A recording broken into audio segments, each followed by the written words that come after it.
It is an early morning somewhere on this planet. Welcome to Jeroen Douglas' Breakfast Brief. In our breakfast brief today, Jeroen takes us on a journey through the world of the small farmer atlas. Picture this. Over 10,000 smallholder farmers sharing their thoughts on sustainability. And it's anything but your run-of-the-mill report. Join us as Shatadru Chattopadhayay and Nitin, leading voices from our Indian office, unravel what makes this atlas so refreshingly different. Instead of seeking a one-size-fits-all narrative for all farmers, they encourage us to savor the rich tapestry of their diverse opinions and unyielding resilience. So grab your coffee, pop in those earbuds, and discover the hidden treasures of wisdom that small-scale farmers from every corner of the globe have to offer. It's a buffet of insights you don't want to miss. Listeners, I'm very happy to introduce you to Shatadru Chattopadhayay and Nitin, my dear colleagues from India. And today we have a special breakfast brief, which is all about the Small Farmer Atlas, first edition. And I'm talking with the two gentlemen that have put so much energy in the making of this document. And as a good habit, Nitin, we start by sharing the following question. How does your breakfast look like? Um, well, my first quite swings between extremely unhealthy to very healthy. So there are days where I eat what we call as puri sabji, which is quite deep fried things, to nothing but glass of milk and some fruits. So it's never the same. But what I can assure you is that breakfast is full of variety as I am. That's good to hear. What about you, Shatadru? Mine is very predictable, like I am. So it's always a lot of cereals, oats, muesli, honey, milk, a lot of protein in the form of egg, bread, butter, some fruits. That's always been the case. Good. And it's quite large in general, the breakfast, because I don't take lunch. Your engine runs on a good and strong and healthy breakfast for the whole day. Absolutely. And you are food experts and farming experts. So your daily breakfast based in India most probably is all being produced by small scale farmers, correct? That's right. And do you know more or less where your products come from, which regions, maybe even which villages or which farmers or farmer groups, or is that too much of an ask? I feel it has been one of the major issues about with the new generation. It used in during my grandfather's time, people would know from where the product is coming from. The fish is from this region, the rice is from this area. There was a kind of a connect between the farmer and the end user. And there was no traceability, there was no internet, no nothing, but still there was a connect. But I think it started changing from my generation, and now that my kids, there is absolutely no way of understanding where the product comes from. There is a opaqueness in the supply chain. It is becomes so complex that it comes from hundreds and thousands of villages spread across dozens of states and provinces from where product comes from. There is a kind of a big opaqueness between the producer and the end user. So I'm afraid it's not there. On the positive side, we see after COVID, there are some businesses who are making an effort to make these things more transparent through QR code to understand from where products are coming up, are sourced from. Now, these are very small niche segments, but it is gaining momentum very rapidly in our place. Yeah. So I think Nitin, it's a great entry to a big endeavor we undertook in the development of our first ever small farmer atlas, right? Uh, Satisfaction survey, I think it was, because we did reach out to some 10,000 farmers. So in a way, we managed to restore the linkage and actually had a dialogue with the farmers. So maybe, Nitin, you can explain a little bit about how this small farmer atlas has been produced and why a small farmer. Why is that so important?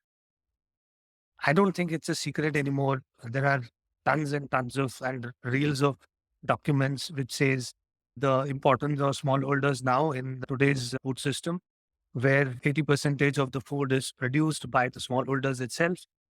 While there can be many definitions of what smallholder is, every nation defines it differently, but that doesn't matter. But what is important is the presence of them. For Yeah. many years, people have lived in denial. This is just a one-off thing that will happen in one particular commodity, that the presence of smallholder has been felt. And but then now you see that it cuts across commodities, it cuts across geographies. So from that perspective, it is important to understand what do the farmers think, right? As the food providers to the world, there is too much of logic that has been used so far with certain standards, with certain benchmarks that are established today. But no one really captures their feel and the perception, right? We are too much focused on very logical thing of uh, a benchmark of an income or a benchmark of an yield. Yeah. But there is a human behind all those numbers. The effort which was made through this particular exercise is to bring that human element before the numbers, to put a human face to the farmers. And that is was the whole exercise about. Yeah. That's interesting, right? Because we're talking about perception of the farmers themselves, right? We give them a direct voice. That is the basic idea in this small farmer atlas. I feel this whole exercise is quite a disruptive exercise, which goes for very many decades, 2 decades or so, sustainability movement in which we ourselves have been part of. There will be a lot of talk from the agencies who are promoting sustainability about what is good, what is bad for farmers. And probably this is the first exercise over a large scale covering more than 10,000 farmers in all 4 continents, covering many countries, different commodities, to hear from the farmers directly what do they think about sustainability? What do they feel about farming as a profession? What does the future looks like for them? What are their challenges and opportunities? So from that perspective, I think this is claiming sustainability for the farmers.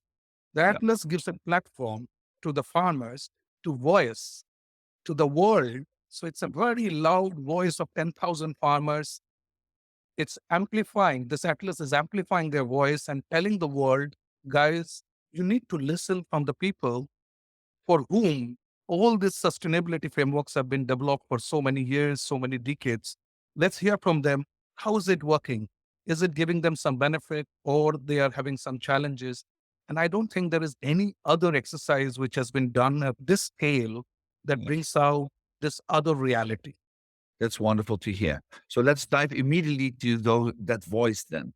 What is it that the farmers tell us? I understand we've been organizing the questions around 3 major pillars, correct? About prosperity, about inclusivity, and about production in balance with nature. I'm so curious to hear what are the main outcomes? What is it that the farmers tell us? It's interesting because when you want to hear voices, you don't hear only one voice, you hear multiple voices, right? And that is what the Atlas is telling you. Now, what it challenged is that for a very long period of time, we all understood poverty only from one dimension. Then came Amartya Sen, and we started understanding poverty in multiple dimensions. Right? We all understood growth and economics in one dimension. Now there are many authors who have come up and given different elements of economics coming out, right? Challenging the notions that are there.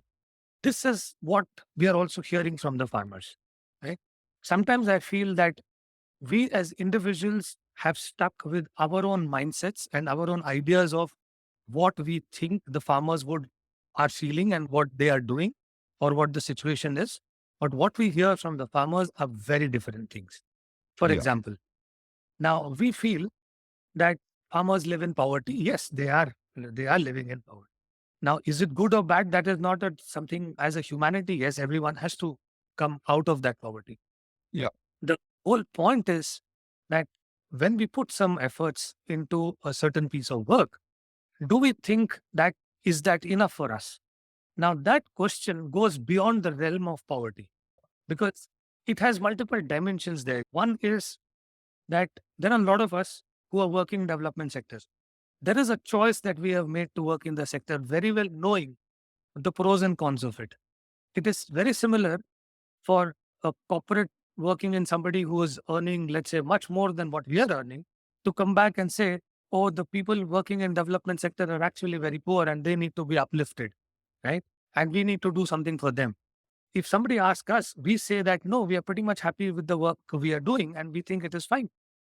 Now, for the farmers, this is the first time that I'm seeing that while they say that it is difficult for them to absorb the shocks if there is price volatility that happens, which Yep. means that they are not earning enough so that they can absorb the shocks. But at the same point of time, they are saying that, look, the efforts that I'm going to put in this can be better, but I'm not saying that it is completely bad for me. Exactly. If I look on the website, because the Small Farmer Atlas has a beautiful website where you can also download the entire report free of charge. So it's available to the world. If I look on the website, we can see some measurement points whereby we have the key findings. And one of those findings I find very interesting, which says for most farmers, income is insufficient for coping with climate shocks and price volatility. I think farmers spoke out very clear. On a global scale, people have clear difficulty manage price volatility. You were mentioning that. But if I then click on Africa, the score is indeed very low, minus 13. In Latin America, it is even minus 23. But in Asia, and you are in Asia, I apparently understand that small scale farmers are having a positive score on the question on volatility. So there is apparently a huge difference between small scale farmers in Asia on the one hand and the ones in Africa and Latin America on the other hand. What are those differences? Is this a cultural difference, or is that farming is so differently done in Asia than, for instance, in Africa and Latin America? It depends on the question because one part is with the price volatility and its effect. The other one is the ability to cope with climate change.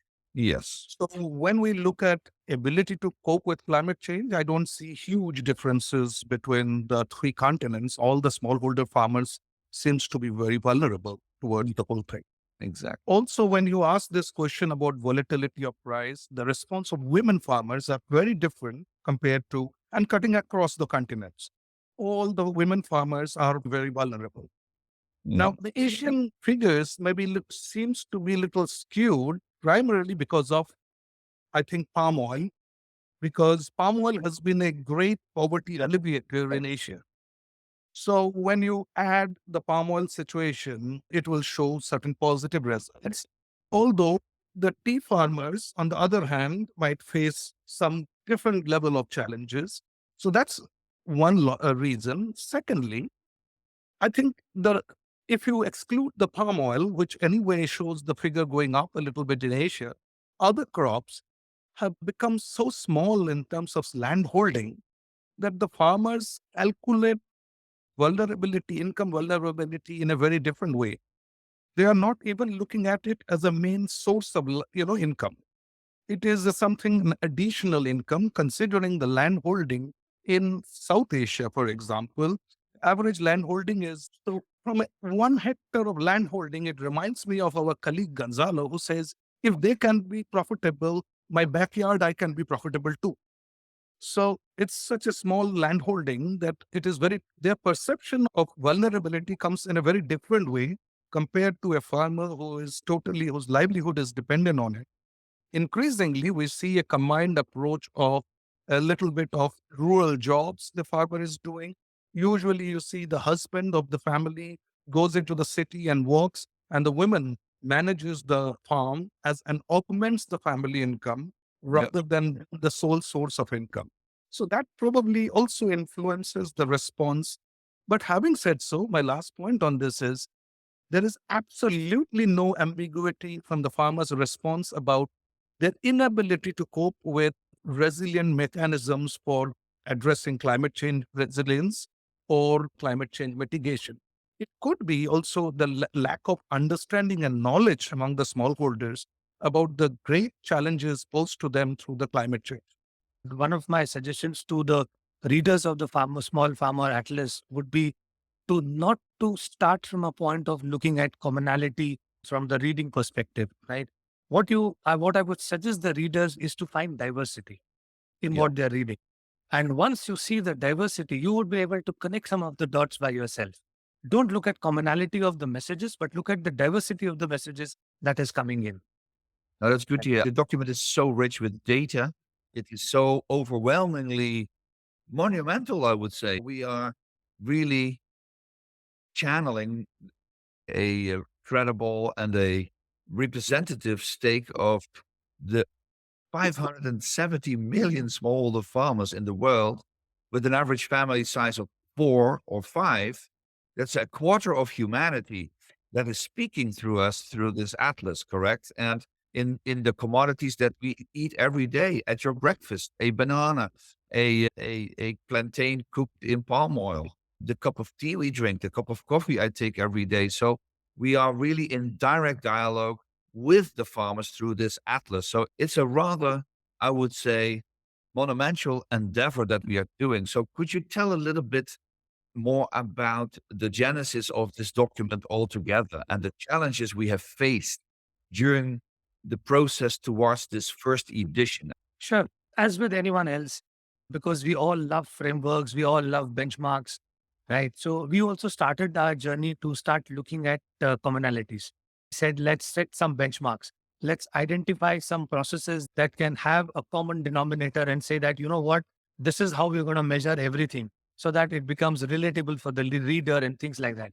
Ultimately, it turned out like an onion. The more we started peeling it, Oh, we found that there is nothing that is so comparable across the different countries that we were working, the different 8 or 9 commodities that we were trying to identify, and every point that we wanted to measure had so much of challenges. For example, we said that, okay, can we look at the value distribution through the price? So it started with what price should we take? The farm gate price, the prices, the retail prices. But then all of these products do get mixed at certain point of time. Some of them don't. So which product, the price would you take? The prices differ. Do we take today's prices? Then we take yesterday's prices. Do we take an average 3-year price? So much of challenges came across. And at some point of time, while we were working through these framework, we said, let's shut all of these out. If it is about voice of the farmers, why are we trying to impose those frameworks on them? Can we just do away with this and just collect the voice of the farmers? And the best way to collect voice of the farmers is to ask them directly, what do they think about it? And if I just add here, Nitin, the biggest challenge was voice of the farmer is fine, but how do we ensure that we are methodologically correct, that we in no way influence the farmer's responses? yeah. So we spent more time in developing the methodology with the Maastricht University so that there are no biases in our questions. Yeah. Of course, there is no question here which can 100% completely cover themselves from biases. There will be always some biases, but we have tried to minimize it through going through hundreds of documents related to perception survey to ensure that the responses are not skewed towards one direction. And I see that. So, And you said already earlier, if you look over the last 3 decades of the development movement, there was always a top-down agenda setting from a certain awareness. And as we are now trying to bottom up, reclaim sustainability, mobilize globalization through the small farmers from below, my question to you now is, are we through the editing of this small farmer atlas seeing the beginning of an entirely new agenda coming to us? it's a very important question, Jeroen, because our fear was, look, it was a double-edged sword, this exercise. We were always worried if this atlas shows no progress has happened, then there will be a question mark on what we were doing all these decades. And if we see lots of progress, the farmers are satisfied, then there was a debate that probably we don't need to spend on sustainability. So Yeah. it's sort of a double-edged sword. Interestingly, farmers gave the solution themselves. They showed that certain things have worked very well. It was not a failure of sustainability movement. On the other hand, there are miles to go before we can relax. There are many other challenges which are yet to be solved. So the results gives the picture very correctly that there are certain things which has worked, certain things which has not worked. Now, in my view, personally, this was quite refreshing. And Yeah. I feel that this kind of exercise will help all stakeholders who are interested in changing the food system or working with the farmers or the FMCG companies. It provides you a very accurate picture of what the farmers are thinking. What are their challenges in their perception? What are the unsolved issues still there? It allows a company or an NGO or a government to narrow down their focus to provide more precise support rather than giving a kind of a bouquet of services, which probably is not required. So it helps in creating precise support structure for the smallholder community. And more we do this exercise, it will become better and better to allowing us to pinpoint or identify the pain points and focus on that. If I take fair trade movement to be possibly just for a benchmarking kind of a situation where it's the start of the formal process of sustainability journey, roughly taken about what, 50, 60 years for us to reach the results that the farmers are giving us. Now, do we have another 50, 60 years on our hand to make that incremental change? I don't think so. Right. The question that comes up is that we are not in the space anymore where we can do with incremental changes. We need exponential changes to happen, which is a clear message that is coming out from this farmer atlas. The second thing which is coming out is that there is a behavior of poverty that we are missing, because the behavior of poverty tends you to start accepting the way you are, right? So somewhere I see that through this particular process, the farmers are getting into a space where it's an acceptance of poverty and therefore the behaviors that gets established there. Third thing which is coming out very clearly for me is that there are a lot of people who are still stuck on income and yield, whereas farmers have started to think about climate change because they feel that until unless that is addressed, my income and yield is going to suffer anyways. So I need to counter that first and then talk about my income and yield. Yeah. Whereas we have started to look at income and yield from one basket and climate change from another basket. So these are some of the things that these atlas are showing, which are some of the challenges which is shown, not just for the companies, but also for us development professionals. Yeah. Now, I mean, there's so much to say about what you both just responded, but what you indeed see is the emergence of almost a whole new vocabulary on how to define poverty and well-being, working in an organic way, whereby climate change, gender inclusion, and working on healthy soils are becoming one integrated logic from the perspective of the small farmers. That is what they are saying to us very clearly. I see that. It's really intriguing. So how do you relate the concept of an atlas? Well, to me, what it comes to my mind is this atlas is like a true globe, like the original atlas, where the smallholders are like the oceans. And then you see islands of sustainability. And you also see some continents which are green, doing well.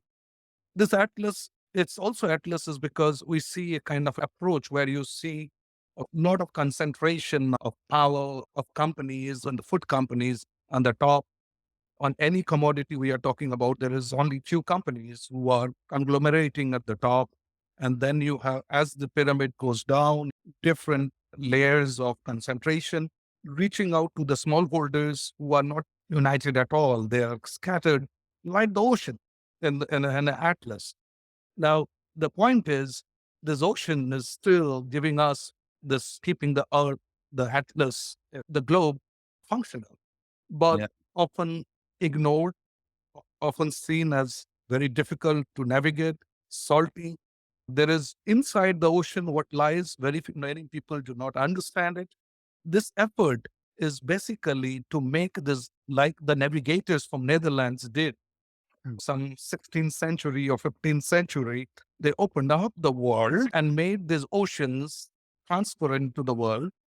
This effort of ours is like to make these oceans and the seas of smallholder little more clearer, little less ambiguous, and to find out what lies underneath those oceans and how does it balances the overall ecosystem. It's a beautiful imagination.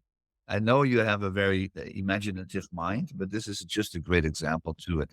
And what I find very encouraging, at least the way I read how the voices of the farmers come to us, that we might be in sometimes harsh circumstances with limited options in dry regions, hot regions, in volatile regions, in conflict regions, but we are resilient. That is what the farmers tell us. We are resilient. And I've learned when I was with the Aymara Indians, they say at the end of the world, when most of humanity is gone, we smallholder farmers, we will prevail because we are there we are like the ants of the system. We will be there forever. And that is also the strength, the power I feel from this atlas, the voices of the South is, of course, you can frame us as poor, you can frame us as not necessarily sufficiently inclusive or not the ones that are in balance with nature, but we are here to survive and we are resilient. I like that very much as a storyline. And resilience is probably the key word that would also hopefully lead to a second edition. Could you just give us some ideas on how a second edition should look like and what the purpose of that edition should be? Now, I think resilience doesn't mean that you keep adding more and more weight onto the earth. What we need is to lighten the burden, right?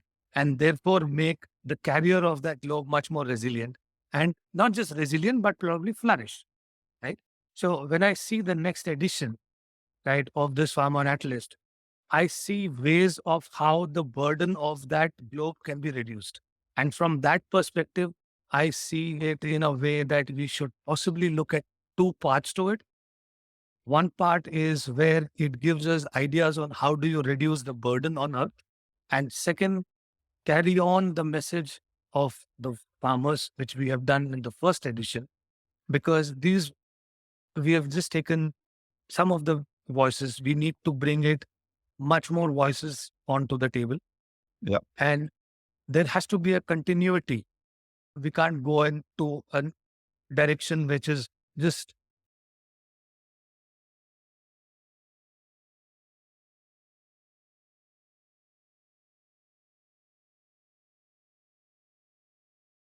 not covering the voices anymore. So there has to be a continuity from the first edition. So from a continuity perspective, I would say that we should carry the voices much more further, Yeah. be much more inclusive, and that to look at more voices of women and youth bring in into this atlas. And second part of it is to find out ways and mechanism of how the burden on the earth can be reduced, where we can capture some of the good things that have happened.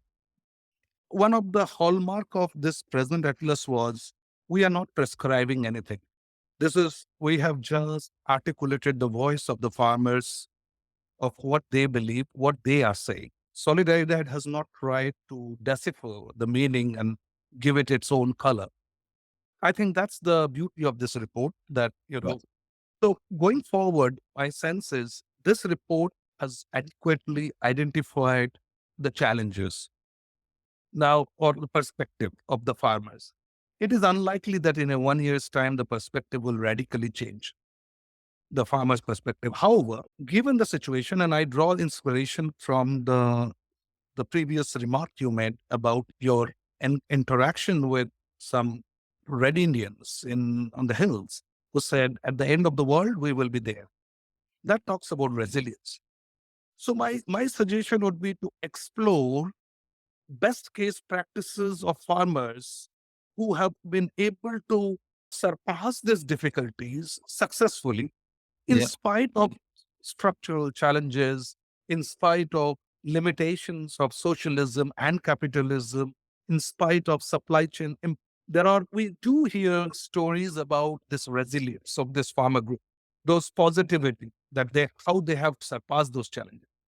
I think it would be very useful for the next atlas to build a model of successful case studies so that we can create a new democratic economy, a Right. new democratic farmers, inclusive economy of the smallholder farmers, Beautiful. using examples from across the world of their effort to succeed against all odds. Those are the inspiration for other millions of smallholder farmers. They would like to learn from their brothers and sisters what they're doing across the world against every odd. They are beating all odds to remain resilient. That Yeah. could be one of the approaches. I think it's a great move. But at the same point of time, we have to be also very careful that this shouldn't give a message to the government and to the companies that this is a freeway that we are offering, right? These No. are the best cases, but at the same point of time, there is an equal responsibility that the government and the companies and civil society has, which Okay. we will have to carry that together. And that leads me to my final question. This has never been an attempt from Solidaridad to prescribe to farmers what they need to respond or to give already upfront a strategic direction, right?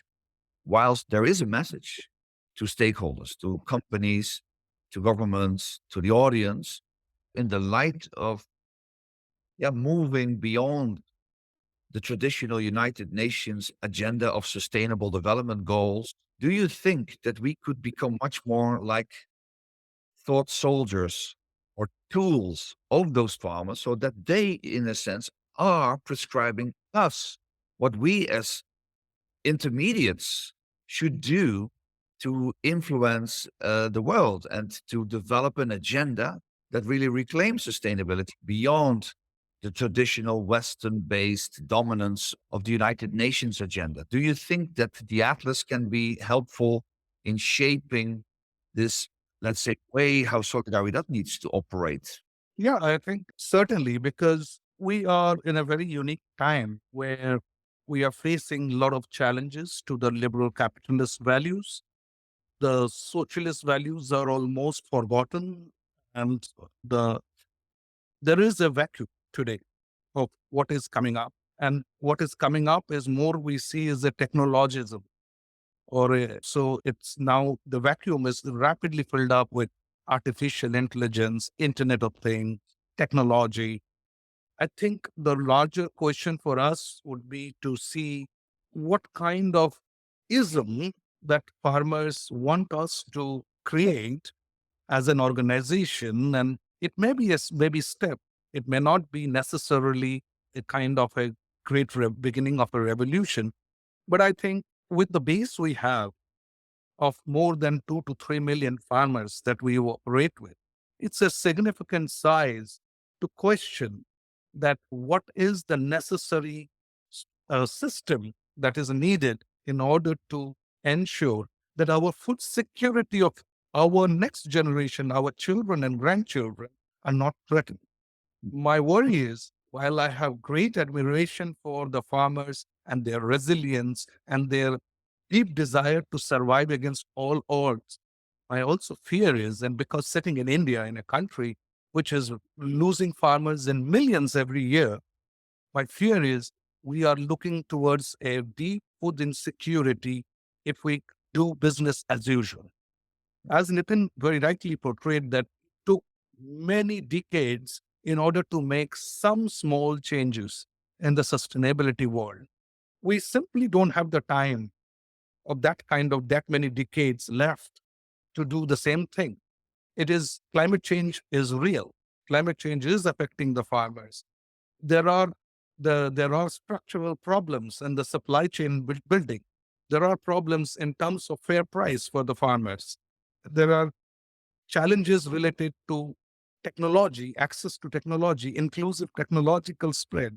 We do not want to see a world where you will find a few group of farmers who are technology haves, and then you will have a large group of smallholder farmers who will be technology have-nots. And those kind of situations are already becoming real. So I think these are the messages we are getting, not necessarily in a very concrete, coherent way, but those signals are coming in through these surveys. And I believe that it will be very helpful, not only for Solidaridad, but all those who are concerned with the sustainable agriculture and sustainability in general to get these hidden messages coming in from the farmers, use the atlas to design or redesign their strategies.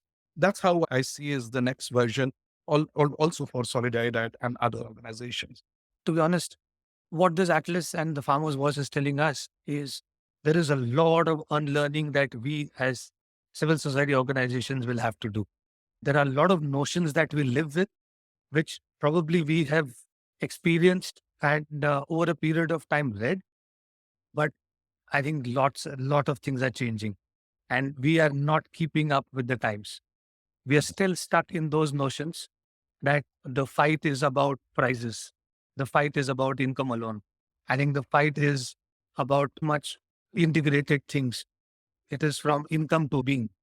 That's the transition that has to be done. And very rightly pointed out, Shatadru, that there is so much of gaps that are coming up now, which right now people say that technology is possibly the only solution.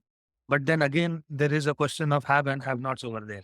We're going to create a much more unequal world with the technology also coming in, because technology also is not democratized. No, and there is no such thing as neutral technology. Technology is not a neutral thing. So thank you so much for this. Maybe that is a new second edition focus. The haves and have-nots in relation to technology could be a good pathway for the second edition. We have to quit here. I want to encourage you to certainly move on to the second edition as part of the much broader Solidaridad agenda, because it's inspirational to be the channels of those farmers rather than the prescribers of what is the good recipe to them. Right? So it's a paradigm shift that we need to nurture and to further develop. And we're just at the tip of the iceberg. I'm sure that the voices of the farmers will give us much more lessons to learn. Thank you so much for this beautiful breakfast brief, Shatadru and Nitin from India. Thank you very much, Jeroen. It was lovely talking to you. Thank you, Jeroen. It's been an absolute joy. Thank you so much. Thank you. Bye-bye. Thank you for listening to Jeroen Douglas Breakfast Brief. Next time, we have a very special edition of this podcast, so stay tuned.